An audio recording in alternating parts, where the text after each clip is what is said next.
Hi అందరికీ నమస్తే అండి. Welcome to my channel. ఈరోజు మనం సింపుల్‌గా పొటాటో ఫ్రైని ఎలా ప్రిపేర్ చేసుకుందామో చూద్దాము. అసలు వంట రాని వాళ్ళు కూడా సింపుల్‌గా ప్రిపేర్ చేసుకోవచ్చు. ఇక్కడ నేను కడాయి పెట్టుకొని జీలకర్ర, ఆవాలు, ఎండుమిరపకాయలు, ఆనియన్స్, పచ్చిమిర్చి ఇవన్నీ వేసుకోవాలి. వేసుకొని కుక్ అవ్వనివ్వాలి.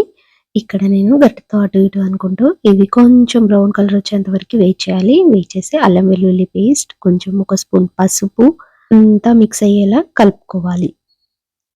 ఇలా మిక్స్ అయ్యేలా కలుపుకున్న తర్వాత మనం ఉడకబెట్టి కట్ చేసి పక్కన పెట్టుకున్న పొటాటో ఉంది కదా, పొటాటోని కూడా మిక్స్ చేసుకోవాలి. పొటాటో ఫ్రై రాని వాళ్ళు ఎవరు ఉండరు. కానీ ఇప్పుడే వంట స్టార్ట్ చేసే వాళ్ళు బ్యాచిలర్స్ మాత్రం కుక్ చేయడం రాక ఇబ్బంది పడుతూ ఉంటారు. అలాంటి వాళ్ళకి ఇది సింపుల్‌గా ప్రిపేర్ చేసుకోవచ్చు.